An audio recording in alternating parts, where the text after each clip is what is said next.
Hello friends, good morning সবাইকে। তো বলো, সবাই কেমন আছো?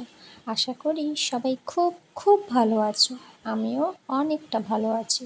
Remedies and vlog by Soma চ্যানেলে আরেকটি নতুন ভ্লগ ভিডিওতে সবাইকে স্বাগত জানাই। এখন বাজে সকাল 10:30। আজকের ভ্লগটা আমি এখন থেকে শুরু করছি। তো বাড়ি থেকে সাইকেল চালিয়ে আর ছাতা মাথায় দিয়ে এসেছিলাম, সেই কারণে শুরু থেকে আর ভিডিওটা করা হয়নি যে কোথা থেকে কোথায় এসেছি, কেননা এক হাতে ছাতা এক হাতে সাইকেল ধরে আছি, তো ফোন ধরার মতো আর হাত নাই আমার, তাই জন্য যাই হোক, আর হাত নাই যেহেতু তাই ভিডিও করা হয়নি। একদম এখানে এসে তারপরে আমি ভিডিওটা স্টার্ট করলাম।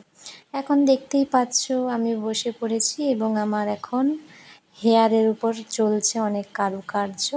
তো ফাইনাল লুকটা কি হয় সেটাই দেখার, আর আমার সাথে সাথে তোমরাও দেখবে কেমন লাগছে আজকে আমাকে। আজকে এই দিদিভাইটার ক্লাস ডেমনস্ট্রেশন ছিল, তো সবাই এখানে দাঁড়িয়ে আছে আমার সামনেই। এরপরে আমার ড্রেস চেঞ্জ হয়ে গেল, তারপরে মুখে ঘষা মাজা করা স্টার্ট করে দিয়েছে। তো ফাইনাল লুকটা কেমন হয় সেটাই দেখার আর কি। আমি বসে বসে এখানে ওদের কথাগুলো শুনছিলাম আর হাসছিলাম। তো যাই হোক, এটা আমার ফার্স্ট এরকম শ্যুট করা। আমি জানিও না কিভাবে পোজ দিতে হয় বা কিছু, আমি ফার্স্ট টাইম এটা করছি, তো ভুল ত্রুটি আমারও থাকতেই পারে, তোমরাও মানিয়ে গুছিয়ে একটু দেখে নিও। তো দিদিভাইয়ের একটা ফোন এসেছিলো, কথা বললো, কথা বলার পরে আবার কাজ শুরু করে দিল। আর আমি ফোনটা একজনকে দিয়ে দিয়েছিলাম, তো ওরাই ভিডিওটা করে দিচ্ছিলো, কেননা আমি তো আর ওখানে বসে ভিডিওটা করতে পারবো না। চোখটা বন্ধ করেই শুয়েছিলাম, আর ঘুম চলে এসেছিলো। বসে বসে অনেকক্ষণটা বসেছিলাম, তো ওখানে ঘুম চলে এসছে আমার। তারপর দিদিভাই বলছে, কী রে, ঘুমিয়ে গেলি নাকি? আমি বললাম না না, ঠিক আছে। তো যে দিদিভাইটাকে ফোন দিয়েছিলাম ভিডিও করার জন্য, ও তো শর্ট ভিডিওর মতো ভিডিওটা করছিল। তারপর আমি বললাম যে না, ভ্লগ ভিডিওর মতো ভিডিওটা করো ক্যামেরাটা রেখে। তারপরে একটু ভিডিও করে দিয়েছিল। তারপরে এখন আমার হাতে ফোনটা, আমি বললাম যে এবার দাও, আমাকেই দাও, আমি বসে বসে বরং ভিডিওটা করি এখানে। তো এই যে মোটামুটি কমপ্লিট হয়েই গেছে মেকআপ। এরপরে জুয়েলারিগুলো পরিয়ে দেবে।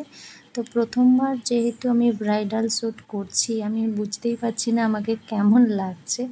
তো আমি নিজেকে খালি দেখছিলাম যে কি হচ্ছে না হচ্ছে। আর ওপরে কপালে এখনও কলকা করা বাকি রয়েছে, আর আই মেকআপ প্রায় সবটাই কমপ্লিট হয়ে গেছে। তো কলকাটা এবার ফাইনালি হয়ে গেছে, তোমরা দেখতেই পাচ্ছ কলকাটা। এরপরে হেয়ারটাও কেমন করা হয়, তো সেটাই তারা ভাবছিল প্রথমে, যে আমার যেহেতু একটু লং হেয়ার আছে, তো আমার উপরে কেমন করা যায়। তো দেখো তোমরা কেমন লাগছে এবার আমাকে। মোটামুটি সবটাই কমপ্লিট। খোপা করা হয়েছে পেছনে, আর সাইড দিক দিয়ে ওই লাল ফুলগুলো দিয়ে দেওয়া হয়েছে। আর জুয়েলারি খুব একটা বেশি না, ওই গলায় একটাই পরা হয়েছে, কানে ব্যাস, নাকে একটা আছে নথ। আর এই ইয়েলো কালারের শাড়িটার সাথে ব্লাউজটাও দারুণ মানিয়েছে। আর সবাই এখানে খুব মজা করছিলাম, কথা বলছিলাম, এই জন্য হাসাহাসি করছিলাম। আর আমি যেই দিদিভাইটার কাছে এসেছি, সেই দিদিভাইটার নাম হলো বিদিশা গিরি। আমার বাড়ি থেকে বেশি দূর নয়, আর বেশি কাছাকাছিও নয়, মাঝখানে হবে এরকমটাই। 15 মিনিট মতো সময় লেগেছিল, 15 থেকে 20 মিনিট এতটাই সময় লেগেছিল আমার বাড়ি থেকে আসতে। দিদিভাইয়ের বাড়িটা হলো দীঘা বাইপাসের কাছে, দীঘা যেতে লাইনে যে বাস স্ট্যান্ড আছে ওইখানটাতে।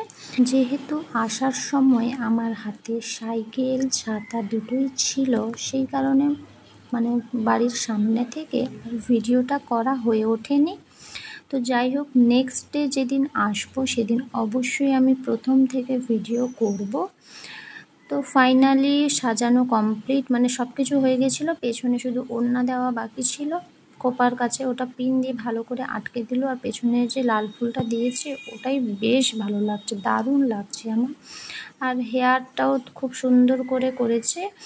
মোটামুটি সবটাই খুব সুন্দর লাগছে, আমার তো ভীষণ ভালো লাগছে। তোমরা জানিও তোমাদের কেমন লাগলো। তো যাই হোক, ফুল লুকটা আমি তোমাদেরকে দেখাচ্ছি একটু বাদে। তার আগে একটু মেকআপটা দেখিয়ে দিই যে কেমন হয়েছে। খুব সফট মেকআপ হয়েছে, সত্যি আমার ভীষণ ভালো লাগছে। এবার তোমরাই জানিও, এটা তো আমার ফার্স্ট ব্রাইডাল শ্যুট, তো তোমরাই ভালো বলতে পারবে কেমন লাগছে আমাকে।